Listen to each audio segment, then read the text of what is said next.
Bonjour à tous, ça fait 25 ans que je reçois régulièrement des personnes souffrant de dépendance ou de compulsion en tout genre. J'ai moi-même fumé la cigarette pendant des années.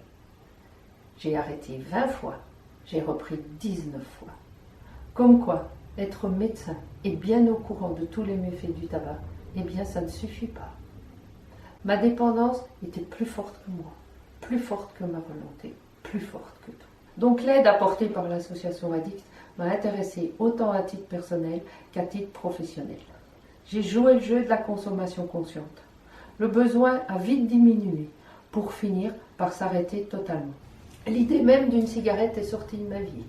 Je peux fréquenter des fumeurs sans être tentée ni agacée. Je pense que c'est la plus grande différence de mes arrêts d'avant, où je devais me surveiller en permanence pour ne pas succomber à la tentation. J'ai même évité de fréquenter des amis fumeurs pour ne pas craquer. C'était sans doute nécessaire, mais c'était quand même pas très cool. Je ne fumais plus, c'est sûr, et bien sûr que je ressentais tous les bienfaits de l'abstinence, mais je n'étais quand même jamais tranquille. Quelque chose au fond de moi était toujours sous tension. Je craignais en permanence de rechuter une fois encore. La cigarette avait quitté ma vie d'une certaine façon, mais pas du tout mon esprit, tellement j'avais peur. L'aide apportée par l'association Addict peut convenir à 4 types de personnes. Les premiers sont les dépendants débutants, c'est-à-dire tous ces gens qui se rendent bien compte que leur consommation devient problématique sans pour autant avoir envie de tout arrêter. Il y a aussi les personnes dépendantes à un produit dont on ne peut pas se passer. La nourriture en est le meilleur exemple, ou le GSM. Puis il y a ceux qui replongent à répétition, comme moi je l'ai fait.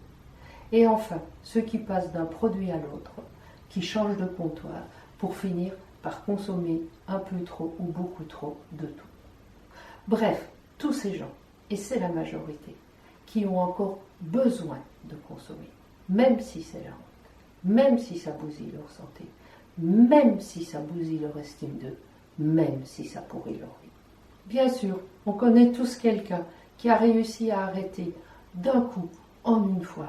Tant mieux pour elle, tant mieux pour lui. Mais la réalité, c'est que les trois gars n'y arrivent pas. Quelque chose au fond d'eux n'est pas réglé. Une vieille blessure, souvent mal connue ou oubliée, est encore vive.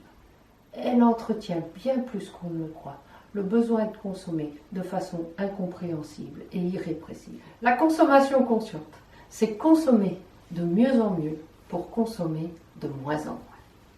Certains iront jusqu'à l'abstinence complète. D'autres retrouveront une consommation occasionnelle, festive ou limitée. Quoi qu'il en soit, ils en auront fini avec l'esclavage de la dépendance. Et ça change tout. La consommation consciente a été mise au point par des addicts pour des addicts. Ces personnes savent de quoi elles parlent. En fait, elles incarnent ce qu'elles proposent. Ça ouvre une porte de sortie supplémentaire pour ceux et celles qui veulent encore se relever, qui peuvent encore se relever. Et croyez-moi, ils sont bien plus nombreux qu'on ne le croit.